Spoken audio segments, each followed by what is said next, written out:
여러분 안녕하세요. 아멘. 네, 여러분 지난 한 주간 잘 지내셨습니까? 네. 네, 우리 옆에 형제 자매 지체들 이렇게 바라보면서 잠깐 평화의 인사 나누도록 하겠습니다.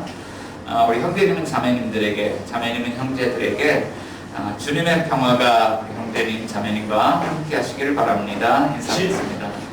주님의 평화 우리 가까이에 하시기를 바랍니다. 아멘.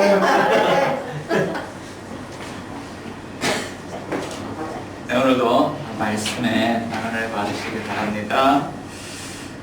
오늘 본문 말씀은 이렇게 시작을 하죠. 하나님의 아들 예수 그리스도의 복음의 시작이라. 영어 성경을 보면 여기 이라 이런 뒤에 그 수식어가 없어요. 이라라는 이 서술어가 없고 하나님의 아들 예수 그리스도의 복음의 시작 이렇게 되어 있습니다. 자, 그러니까 1장 1절이 우리의 의미하는 바는요, 이게 마가복음 전체의 제목이구나 라는 것을 우리에게 보여주고 있죠. 자, 이 마가복음의 제목을 보면 복음이라는 이 단어가 나오죠. 자, 복음이라는 것은요, 굿뉴스, 이것은 소식입니다. 좋은 소식입니다. 오늘날도 이렇게 살아가다 보니까 너무나도 많은 그런 뉴스들이 세상 가운데 쏟아져 들어오고 있습니다. TV를 통해서, 또 라디오를 통해서, 신문을 통해서, 또 SNS를 통해서, 유튜브를 통해서 우리에게 너무나도 많은 뉴스들이 매일같이 생산이 되고 있죠. 또 그 중에는 정말 진짜 진실을 알려주는 소식들도 있지만 때로는 가짜 뉴스들도 이렇게 섞여서 우리에게 쏟아져 들어오는 것을 알 수 있습니다. 그런데 그 소식들 가운데 좋은 소식을 듣기란 참 어려운 것 같아요. 자, 그런데 오늘 본문 안에서 이 마가복음의 제목이 우리에게 들려주는 것은요, 복음에 관한 것입니다. 좋은 소식에 관한 것입니다. 자, 그런데 이것은 어느 날 새롭게 우리에게 찾아왔던 낯선 좋은 소식에 관한 것이 아니라 오늘 본문의 이야기를 1차적으로 듣고 있는 이스라엘 백성들이 오랜 역사를 통해서 기다리고 기다리는 좋은 소식이에요. 하나님 이사야 선지자를 통해서 그 소식이요, 아름다운 소식이라고 말씀하십니다. 자, 그 소식이 기쁜 소식이라고 말씀하십니다. 그 소식이 좋은 소식이라고 말씀하고 있습니다.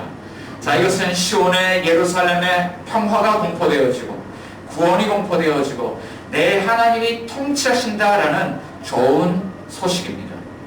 자, 그리고 이사야 선지자는 이 좋은 소식에 대해서 61장 1절부터 3절 사이에 이렇게 이야기를 하고 있습니다. 주 여호와의 영이 내게 내리셨으니 이는 여호와께서 내게 기름을 부으사 가난한 자에게 아름다운 소식, 복음이죠, 아름다운 소식을 전하게 하려 하심이라. 나를 보내사 마음이 상한 자를 고치며 포로된 자에게 자유를, 갇힌 자에게 노임을 선포하며 여호와의 은혜의 해와 우리 하나님의 보복의 날을 선포하여 모든 슬픈 자를 위로하래. 무릇 시온에서 슬퍼하는 자에게 화관을 주어 그 죄를 대신하며 기쁨의 기름으로 그 슬픔을 대신하며 찬송의 옷으로 그 근심을 대신하시고 그들이 의의 나무 곧 여호와께서 심으신 그 영광을 나타낼 자라 일컬음을 받게 하려 하심이라. 아멘. 자, 이 좋은 소식은 누구를 위한 좋은 소식이냐면 가난한 사람을 위해서, 마음이 상한 자를 위해서, 또 포로된 자를 위해서, 갇힌 자를 위해서, 모든 슬픈 자를 위해서 그들에게 좋은 소식이다. 그리고 그들을 억압하고 있던 모든 원수들, 모든 삶의 문제들, 죄와 사망의 권세까지도 포함해서 이 모든 원수들에게는 하나님의 보복이 임한다. 그리고 이 가난하고 마음이 상하고 억압되고 포로되었던 그 모든 자들에게 여호와의 영광을 나타낼 자라 일컬음을 얻게 된다. 이것이 아름다운 소식이라고 이사야 선지자는 말하고 있습니다. 오늘 여러분에게 여러분들이 기다리는 좋은 소식이 있습니까? 저는요, 우리를 포함해서 유튜브로 예배를 드리는 모든 분들을 포함해서 이 땅의 모든 사람들이 아마 이런 좋은 소식을 기다리고 있을 것 같습니다. 코로나를 이길 수 있는 백신이 개발되었습니다. 이제는 코로나를 이길 수 있습니다. 마스크를 벗어도 됩니다. 장사를 마음대로 할 수 있습니다. 예배를 마음껏 드릴 수 있습니다. 우리의 먹고 사는 문제가 해결되어졌습니다. 지난주에 수능 시험을 본 수험생들이 있는데 우리 수험생들은 대학에 합격했습니다. 이제는 또 대학에 가서 새로운 삶을 시작할 수 있습니다. 이런 것들이 우리가 기다리는 좋은 소식이지 않을까 싶습니다. 자, 그런데 오늘 하나님의 말씀을 보면 이보다 더 좋은 소식이 있다는 것입니다. 그것은 이미 구약 선지자들이 예언했고 이스라엘 백성들이 오랫동안 기다려왔던 소식인데 우리를 구원할 메시아, 기름 부음 받은 자 그리스도가 오셨다는 것입니다. 그런데 우리를 구원할 구원자는 그냥 인간 영웅이 아니라 그는 하나님과 동일한 권세와 또 능력과 위엄과 주권을 가지고 하나님의 통치를 이 세상 가운데 드러낼 자, 바로 하나님의 아들이 우리의 구원자로 오신다는 좋은 소식입니다. 그는 누구입니까? 하나님의 아들 예수 그리스도. 만약에 하나님의 아들 예수 그리스도가 우리에게 하나님의 나라를 드러낼, 하나님의 통치를 드러낼 주님이시라면 이 소식을 들은 사람들은 그 소식을 듣고 복음이 시작된다는 그 소식을 듣고 어떻게 반응해야 할까요? 오늘 본문의 제목은 우리에게 이렇게 묻고 있습니다. 여러분들의 인생 가운데 만일 이런 아름다운 소식이 들려지고 만일 하나님 나라의 복음이 시작된다면 여러분들은 어떻게 반응하시겠습니까? 여러분 어떻게 반응하시겠습니까? 오늘 본문의 이야기는 우리에게 이런 메시지를 들려줍니다. 하나님은 우리에게 주의 길을 준비하라고 말씀하십니다. 따라해봅시다. 주의 길을 준비하라. 네, 우리 서로 이렇게 고민해 봅시다. 주의 길을 준비합시다. 준비합시다. 네, 주님이 오신다. 왕이 오신다. 자, 그럼 우리 어떻게 준비해야 될까요? 옛날에 이렇게 영화를 보면 영화의 한 장면 같았는데 자, 대통령이 오신답니다. 그랬더니 공무원들이 그걸 빨리 준비해야지. 그래서 대통령이 헬기를 타고 쭉 지나가는 한 장면이 나오는데요. 동네의 모든 그런 양철 지붕들이 주황색 페인트로 칠이 되어져 있습니다. 영화의 어떤 한 장면에서 봤던 그런 그림인데, 자, 마치 왕이 행차를 한다고 하면 왕의 신하가 메신저가 이제 왕이 행차할 그 지역에 가서 그곳에 있는 주민들에게, 왕의 백성들에게 왕이 오신다는 소식을 알립니다. 그럼요, 도로를 정비를 하고 또 사람들이 왕의 행차를 준비하도록, 왕을 아련하도록 다 준비를 해서 왕이 행차할 때요, 그것을 이제 준비를 하고 왕을 맞이하는 것이죠. 자, 그런데 오늘 본문 말씀 가운데 보면 그 일이 준비되어지고 있어요. 어떻게 준비되어지고 있냐면 하나님께서 이미 구약 성경, 구약의 예언자들을 통해서 말씀으로써 준비하시고 또 오늘 한 선지자를 통해서 그것을 준비하는 모습을 볼 수가 있죠. 1장 2절과 3절 가운데 보면, 자, 선지자 이사야의 글에 그러면서 2절과 3절에 각 줄을 보시면 기역, 니은 이렇게 되어 있죠. 자, 이것은요 구약 예언자들의 말씀이 인용되어졌다는 뜻이에요. 자, 1장 2절은 어디에 말씀이 인용되었냐면 말라기 선지자의 예언이에요.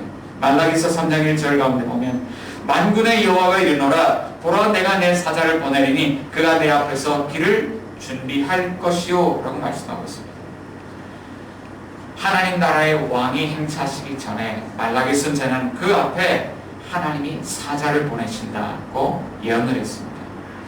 자, 그리고 1장 3절 말씀에 니은이라고 하는 각주를 보니까요, 이사야 선지자의 예언이 기록이 되어져 있죠.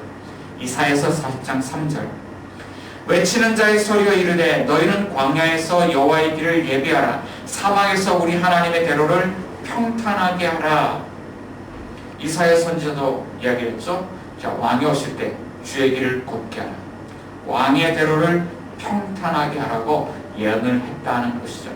자, 이것은요 워낙에 이스라엘 백성들이 아주 마음속에 새기면서 기다리고 있는 소식이기 때문에 누가 이 예언을 했습니다라고 굳이 말할 필요가 없어요. 그래서 그냥 이사야 선지자의 글에 그러면요 이것이 이스라엘 백성들에게는요 그냥 자동적으로 정리가 되는 그런 내용들이었습니다. 그리고 실제로 이제 광야에 외치는 자의 소리로서 한 사자, 한 예언자가 예수님보다 앞서서 등장하죠. 그는 이상한 외모를 하고 있습니다. 6절 가운데 보니까 그는 낙타털 옷을 입고 허리에 가죽띠를 띠고 메뚜기와 석청을 먹는데 마치 털이 많은 엘리야가 나타난 것 같습니다. 자, 그리고 그가 광야에 외치는 자의 소리여서 광야 한가운데 서서 이렇게 외치고 있습니다. 너희는 광야에서 주의 길을 준비하라. 그의 오실 길을 걷게 하라. 그는 누구일까요? 세례 요한입니다. 자, 1차적으로 이 메시지를 들었던 사람들은 광야에서 세례 요한이 외치는 그 소리를 들었던 이스라엘 백성들입니다. 자, 그리고 2차적으로는 이 마가복음을 읽는 독자들인데 오늘 이 마가복음을 가지고 함께 읽고 묵상하고 설교를 듣는 저와 여러분들이 오늘 이 말씀의 현장 가운데 초대되어지고 있는 것이죠. 자, 이 말씀을 들을 때 우리는 하나님의 아들 예수 그리스도를 주님으로 맞이하기 위해서, 그분을 왕으로 맞이하기 위해서 우리는 주의 길을 준비해야 한다고 말씀합니다. 자, 그렇다면 주의 길을 준비한다는 것은 어떻게 준비를 한다는 것일까요? 자, 두 번째로 죄인된 삶을 회개하고 돌이켜 하나님께로 돌아오라 라고 말씀하고 있습니다. 자, 한번 따라해봅시다. 회개하고 돌이켜 하나님께로 돌아오라. 하나님께로 돌아오라. 자, 우리 돌이켜서 하나님께로 돌아갑시다. 우리 또 한번 이렇게 고민해 볼까요? 자, 우리 회개하고 돌이켜서 하나님께로 돌아갑시다. 회개하고 돌이켜 하나님께로 돌아왔습니다. 아멘. 자, 이것이 주의 길을 준비한다는 그 말의 의미라는 것입니다. 세례 요한이 광야에서 했던 사역은 죄 사함을 받게 하는 회개의 세례를 전파하는 것이었습니다. 4절 세례 요한이 광야에 이르러 죄 사함을 받게 하는 회개의 세례를 전파하였다는 거예요. 자, 여기서 죄란 구약 성경, 신약 성경 통틀었어요. 죄란 단어의 개념이 이것입니다. 공수가 화살을 쏘았습니다. 관역을 향해서 화살을 쏘았죠. 자, 옛날에 우리 그 양궁 선수들이 올림픽 나가고 엄청 잘하잖아요. 탁 쐈는데요. 그 화살이 오는 것을 이 관역 정중앙에서 카메라 붙이고 있는데 카메라 렌즈를 깨뜨리고 뚫고 들어가서 한 정중앙에 그것을 화살을 꽂아놓죠.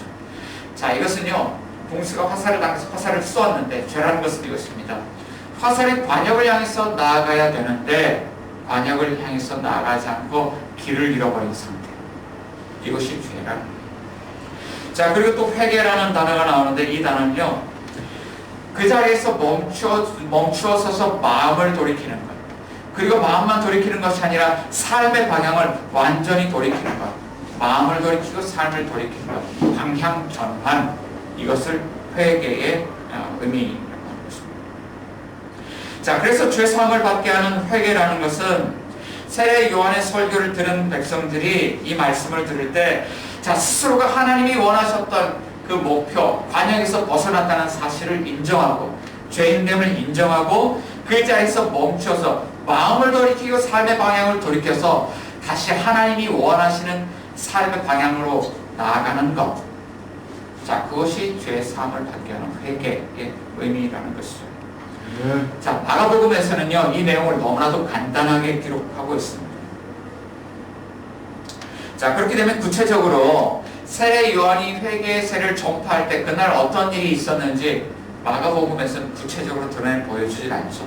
자, 그렇지만 이 마가복음을 가지고 다른 복음서를 썼던 복음서 기자들의 이야기를 통해서 그날 있었던 일들을 우리는 한번 생각을 해볼 수가 있습니다.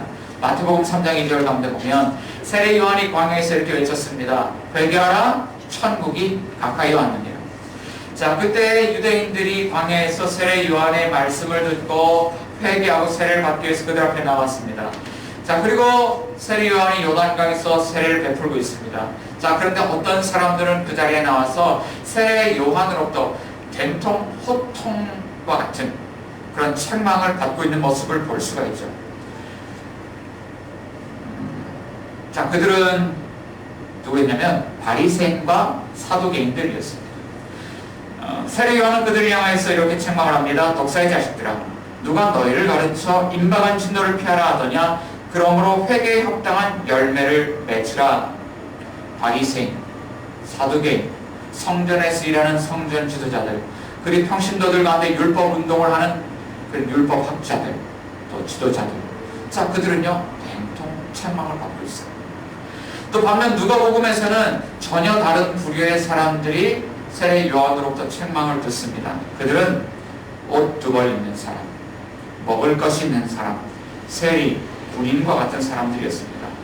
자, 그들은 경제적으로 특별한 부자도 아니었고 그들은 유대인의 종교 지도자도 아니었습니다.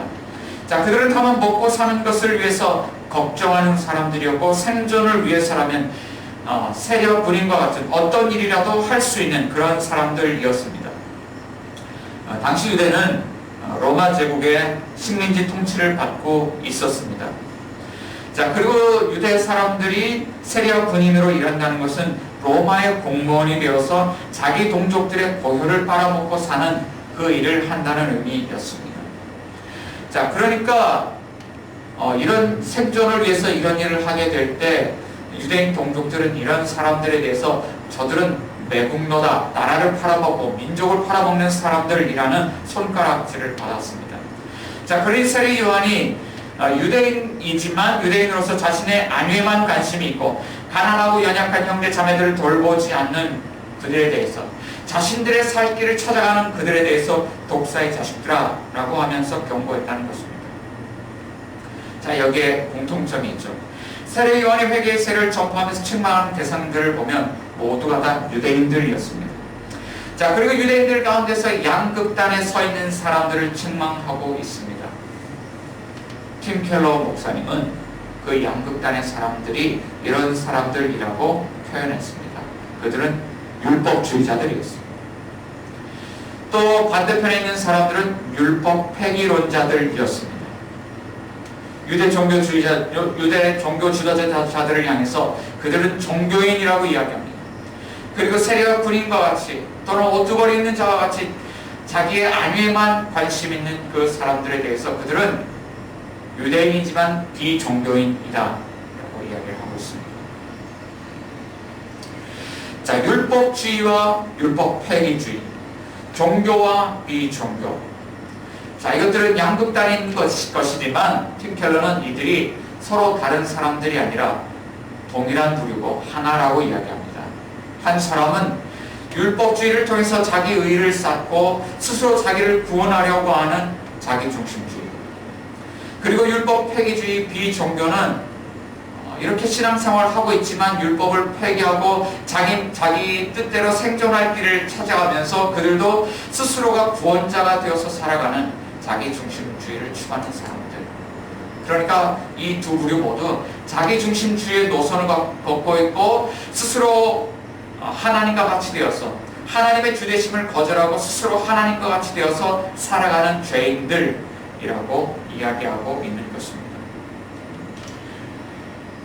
자, 하나님은 이들을 향하여서 세례 요한을 통해서 말씀하시는 것입니다. 자신의 죄인됨을 인정하고 그 죄로부터 마음을 돌이키고 삶을 돌이켜서 다시 우리 인생의 참된 주인이신 하나님께로 돌아오라는 것입니다.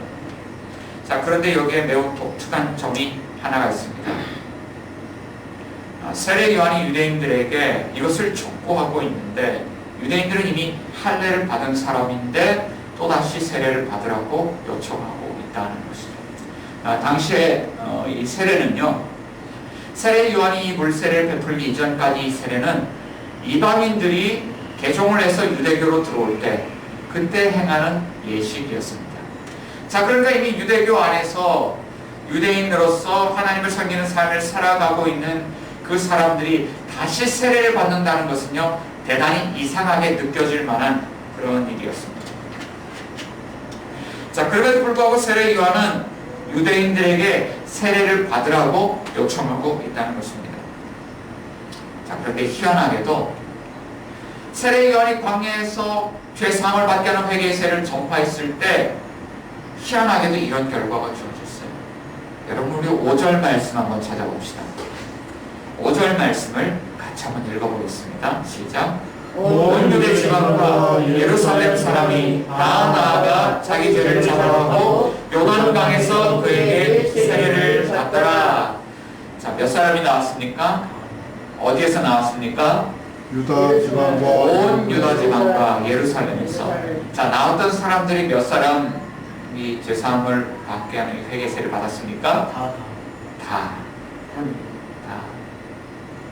자, 그곳 현장에서요, 세례 요한의 말씀을 들었던 사람들이 가슴이 쥐어 찢어지고 눈물을 흘리며 통에 자복하며 자신들의 죄를 회개하고 뉘우치며 요단강에 들어가서 요한이 베푸는 그 회개의 세례를 받았다, 볼세를 받았다는 것입니다.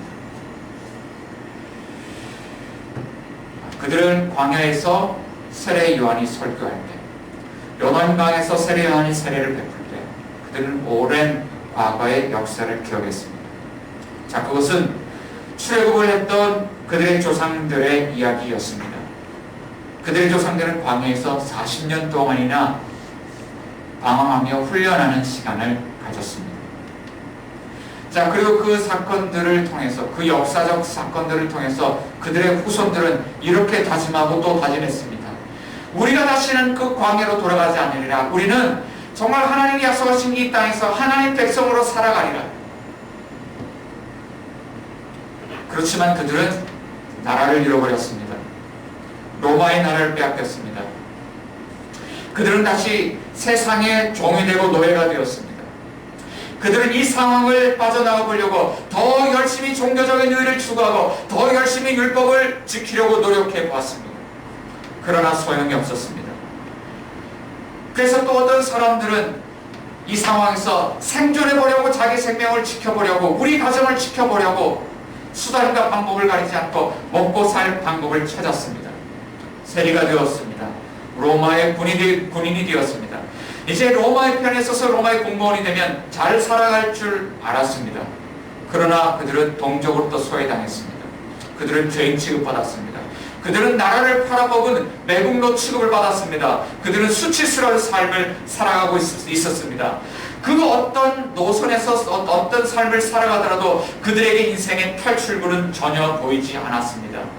광야에서 회개세를 전파하는 요한의 설교를 듣고 그들은 깨달았습니다. 우리가 이 약속의 땅 사는 나라의 백성으로 살아가고 있는 것이 아니라 우리는 여전히 40년간 하나님에 대한 불신앙으로 살아왔던 우리의 조상들과 같이 똑같은 인생을 살고 있구나. 그들은 세례 요한의 설교와 세례 사역을 통해서 실패했음을 깨달았습니다. 자, 그렇지만 그들에게 좋은 소식이 들려왔습니다. 그것은 복음이 시작된다는 소식이었습니다.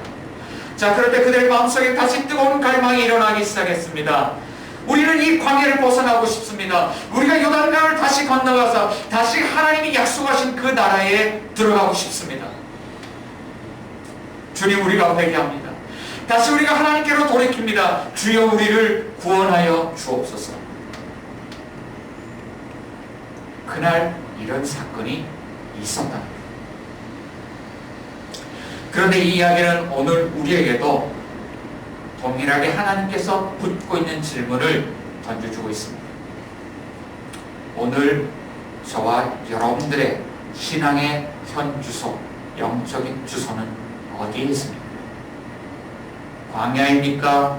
하나님의 나라입니까? 최근에 이런 이슈를 잘 보여주는 영화를 한 편 보았습니다. 더 프롬이라는 영화입니다.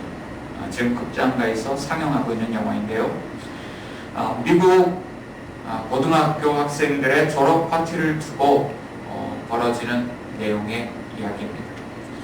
아마도 이 졸업 파티를 프롬이라고 하는 것 같았어요. 미국의 고등학생들에게 졸업 파티는 상당히 중요한 의미가 있습니다. 이제까지 부모님의 지도하에, 양육하에, 또 선생님의 지도하에 자기의 정체성이나 존재감을 드러내지 못하고 공부를 하면서요, 여기까지 이제는 그런 자녀로서 이렇게 살아왔어요. 자, 그런데 이 졸업 파티는요, 이제 그 시간이 끝나고 이 고등학생들이 사회에 나간다는, 성인이 된다는 그런 하나의 끝마침과 새로운 시작을 의미하는 그런 파티였습니다. 그래서 고등학교 학생들은 이 파티를 준비하기 위해서 좋은 드레스를 준비를 하고요, 서로 함께 무도에 나갈 커플들을 찾고 그리고 그곳에 가서 함께 춤을 추며 이것을 즐기며 이제 성인식이 된다는 것을 격려하며 선생님과 부모님의 축하를 받으며 사회에 나갈 준비를 하는 것입니다. 자, 그런데 이 프롬이라고 하는 졸업생 파티에 한 가지 새로운 문화가 들어왔습니다. 이 학생들이 자신의 정체성은 이것입니다라고 그 파티를 통해서 이야기하기 시작한 것입니다. 그것은 자신이 동성애를 하고 있다는 것을 커밍아웃해서 발표하는 그런 것입니다. 전통적인 기독교인으로 구성된 학부모회에서는 이 소식을 알고 프롬을 열지 못하도록 이것을 가로막고 있습니다. 그리고 이 상황 속에서 이 소식을 지켜보던 한 무리의 유명 연예인들이 자신들의 이미지를 회복하고 인기를 다시 회복하기 위해서 이 사건을 이용하기로 생각을 합니다. 그리고 이곳에서 커밍아웃을 준비하는 한 학생을 도와주려고 시도하고 있죠. 그리고 이 학교에 와서 다시 프롬을 열 수 있도록 학부모회와 부딪히는 일을 하고 있습니다. 이 과정에서 연예인들 중에 한 배우가, 남자 배우가 기독 학생들을 설득하면서 그들과 토론하며 이야기를 나누는 한 장면이 나옵니다. 그들은 모두 크리스천 학생들이었습니다. 자, 이 배우는 그 학생들에게 왜 이 프롬을 반대하느냐고 질문을 했습니다. 자, 우리는 독실한 그리스도인입니다. 자, 우리에게 그런 일이 일어나는 것은 있을 수가 없습니다. 자, 우리도 그런 것에 동의할 수 없습니다. 우리는 반대합니다. 이렇게 이야기했죠. 자, 그리고 이 배우와 그 학생들 간의 이야기가 오고 가면서 그 배우가 이렇게 이야기를 하는 것입니다. 자, 우리가 하나님 말씀대로, 너희는 하나님 말씀대로 살아야 한다고 하지만 정말 하나님 말씀대로 살고 있니? 어떤 여학생은 문신을 했는데 문신을 하는 것이 하나님 말씀대로 사는 것이니? 자, 성경에는 문신을 하는 것이 불법이라고 나와 있지 않니? 또 어떤 학생은 이렇게 고등학교에서 연애를 하면서 혼전 순결을 지키지 않았습니다. 자, 그것을 가지고 그것도 하나님 말씀을 어긴 것 아니냐고 이야기를 합니다. 그리고 어떤 학생의 가정은 부모님이 이혼을 했습니다. 이혼한 것도 말씀대로 살지 않은 것이지 않냐고 또 이야기를 합니다. 또 마지막으로 이웃사랑에 관한 이야기를 합니다. 너희는 이웃사랑을 해야 된다고 가르치지만 정작 우리와 같은 이웃을 너희들이 사랑하지 않지 않느냐라고 이야기하죠. 자, 그런데 왜 이 동성애만 가지고 반대를 하느냐고 묻습니다. 그러고 보니까 좀 그래요. 기독교인이라는 이름으로 살고 있지만 현 주소를 하나님의 말씀대로 살고 있지 않으면서 기독교인이라는 미명하에 커밍아웃을 하는 성소수자들을 무작정 반대하는 모습들을 우리에게서 발견할 수 있습니다. 이 영화를 보는 내내 조금 불편한 마음은 있었지만 너무나도 중요한 질문이 저에게 생겼어요. 만약에 우리나라의 20, 30대 젊은 세대가 이 영화를 본다면, 기독교의 반감을 가지고 있는 이 세대가 이 영화를 본다면 그들은 성소수자들의 인권을 지키기 위해서 국회에서 진행 중인 차별금지법에 그들을 찬성하지 않을까? 그리고 만약 기독교가 그들에게 찾아가서 복음을 믿으라고 이야기한다면 그들은 마음을 꼭 닫고 한국 교회를 거절하지 않을까, 거부하지 않을까, 이런 생각이 들었습니다. 이 영화의 이야기가요, 틀리지 않더라고요. 실제로 오늘 교회들 안에서 동성애를 반대하는 그런 집회와 운동이 일어나고 있지만 오늘 우리 교회 안에 보면 하나님의 법을 무시하고 하나님의 법을 떠나서 살아가는 일들이 얼마나 많이 일어나고 있는지 몰라요. 지난 주간에는 또 이렇게 아픈 그런 소식을 듣습니다. 어느 교회에서 화염병을 던졌다는 소식을 지난주에 들었는데 또 이번에는 강목을 휘둘러서 그곳에 철거하러 나왔던 어떤 직원이 뇌출혈을 일으켰다. 그런 소식을요, 이렇게 좀 뉴스에서 듣게 된 것 같습니다. 자, 그런데 또 언론에서는 이렇게 이야기를 합니다. 더 많은 보상을 받기 위해서 그렇게 하고 있다. 자, 교회가 스스로 법을 만들어 놓고 담임 목사직을 세습하는 이런 위법한 일들을 행하고 있고, 교회가 세상을 향하여서 화염병을 던지고 강목을 휘두른 폭력을 서스름 없이 행하고 있는 이런 모습들을 바라보게 될 때 과연 이 세상이 교회가 전하는 복음을 들을 수 있을까? 자, 그러고 보면 교회는요, 세상 가운데 대단히 높은 윤리적인 그런 수준을 요구합니다. 동성애 안 됩니다. 하나님 말씀대로 살아야 됩니다. 라고 이야기하면서 정작 교회는 위선으로 포장된 그런 모습들을 세상 가운데 보여주고 있다. 오늘은요, 동성애에 관해서 우리의 입장을 조금 정리를 할 필요가 있다는 생각이 들었습니다. 우리 교회의 입장은 이렇게 정리를 하면 좋을 것 같습니다. 예수님께서 요한복음 8장에 가늠한 여인을 두고 하신 말씀이 있습니다. 너희 중에 죄 없는 자가 돌로 치라. 우리는 죄를 미워합니다. 그러나 그 사람을 미워하진 않습니다. 우리는 이웃사랑을 실천해야 합니다. 그러나 우리는 하나님의 거룩하심을 우리도 거룩해야 합니다. 우리는 그분들을 이웃으로 받아들이지만 그러나 하나님 말씀대로 동성애는 거부합니다. 이것이 우리 교회의 입장으로 정리가 되면 좋을 것 같습니다. 교회가 이 사회에 대해서 때로는 이렇게 높은 도덕적 수준을 요구하는데 말씀의 법을 지키지 않는다. 그럴 때 교회는 말씀의 권위를 잃어버릴 수밖에 없고 성경이 말하는 복음의 시작을 세상 가운데 알릴 수 없게 되는 거예요. 자, 그런데 역사를 돌아가 보면 이와 비슷한 상황들이 있었습니다. 자, 그들은 어떤 한 민족의 인권을 완전히 말살하기 위해서 전쟁을 일으켰습니다. 그리고 그 배경에는 그 나라의 지도자와 그 나라의 타락한 교회가 자리를 잡고 있었습니다.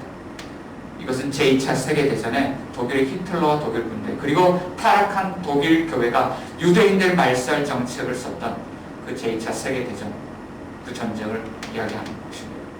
자, 그런데 그 상황 속에서도 독일 교회 안에 이것이 길이 아니라고 외치면서 그 길을 가로막고자 하는 한 사람이 있었습니다. 결국 그는 그 길을 가로막으려다가 형장에 있으로서 순교를 당했습니다. 그는 본 회포라고 하는 신학자입니다. 자, 그런데 그는 오늘 말씀을 묵상하면서 그는 우리 교회가 해야 될 사역으로 길 예비 사역을 해야 한다고 이야기했습니다. 이것은 이렇게 교회가 잘못되고 있는 가운데 있어도 복음을 붙들고 살아가는 사람, 주의 길을 준비하는 사람들이 소외되고 연약한 이웃들이 평탄한 길을 갈 수 있도록 그들의 길을 메꿔주고 그들의 길을 걷게 펴주는 사역을 해야 한다는 주장이었습니다. 입을 옷이 없는 사람들에게 옷을 나눠주고 먹을 것이 없는 사람들에게 먹을 것을 나눠주고 만약에 옷 두 벌 입고 먹을 것이 있는 사람들은 우리 이웃들에게 그렇게 해야 된다. 교회가 그렇게 해야만 길을 펴주고 길을 걷게 해주는 사역을 해야만 우리 세상 가운데 우리 살아가고 있는 우리의 이웃들이 복음을 듣고 다시 교회로 돌아올 수 있다. 복음이 시작될 수 있다고 보는 것입니다.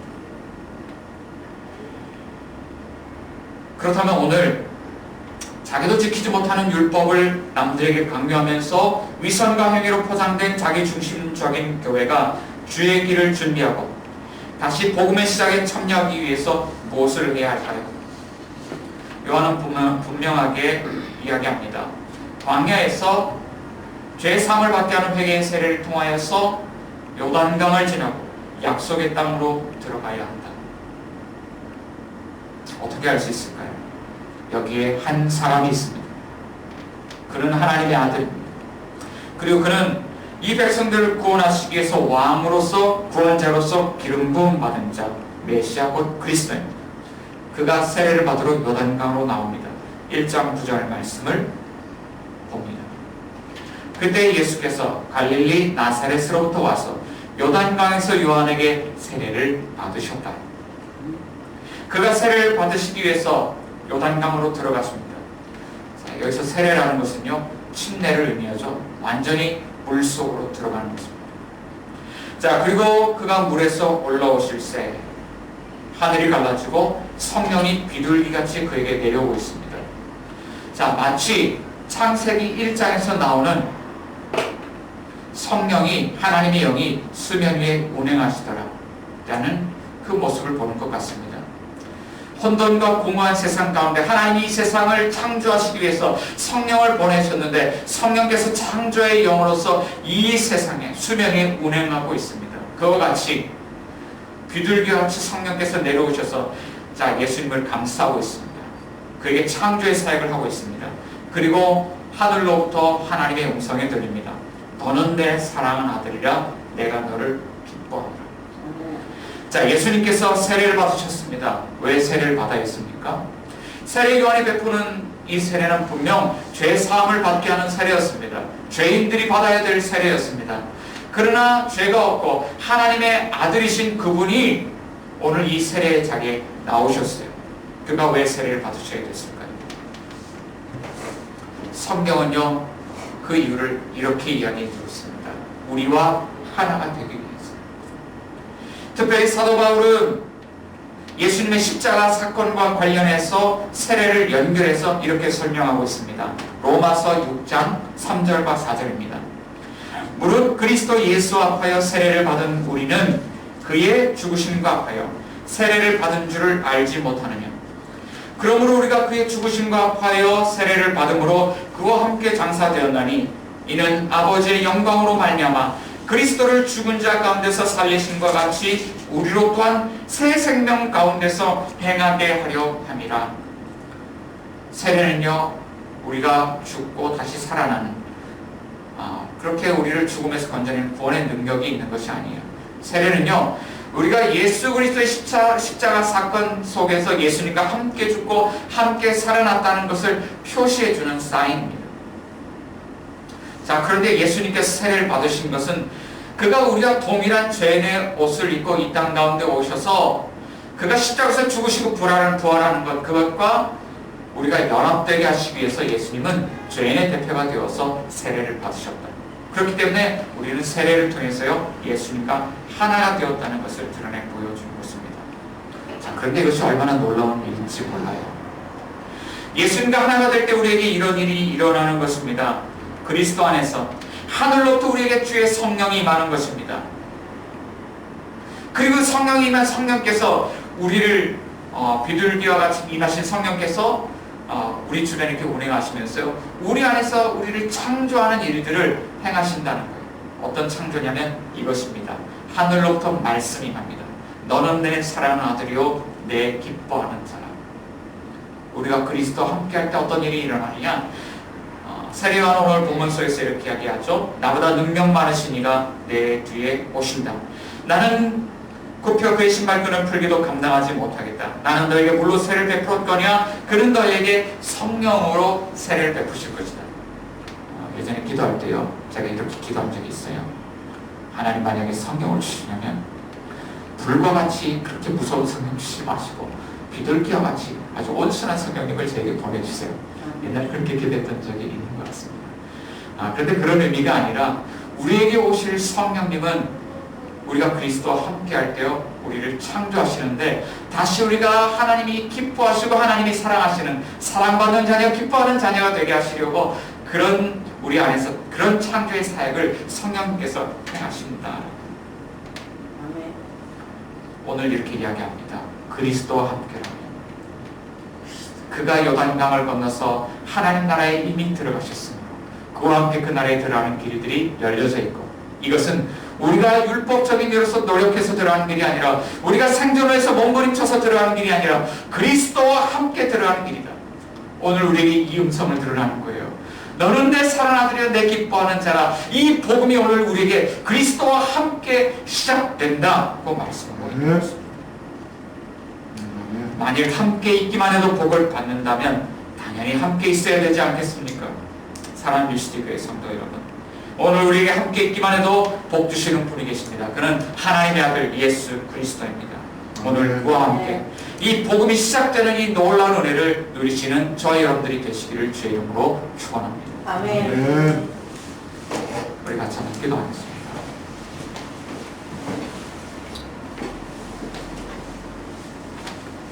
주님, 주님이 오신 이 성탄의 계절에 대림절 기간을 보내면서 다시 우리가 주의 오심을 준비하는 이 기간을 보내게 합니다. 만일 우리가 다시 종교적인 삶으로 돌아간다면, 만일 우리가 생존을 위해서 걱정하며 몸부림치는 그와 같은 삶을 살고 있다면 주여 다시 회개합니다. 우리를 구원하실 수 있는 분은 우리 자신이 아니라 오직 하나님 한 분밖에 없고 오직 그리스도와 함께 그 구원의 은총을 누릴 수 있음을 믿습니다. 주여 다시 우리에게 그리스도와 함께 복음이 시작되게 하여 주시옵소서.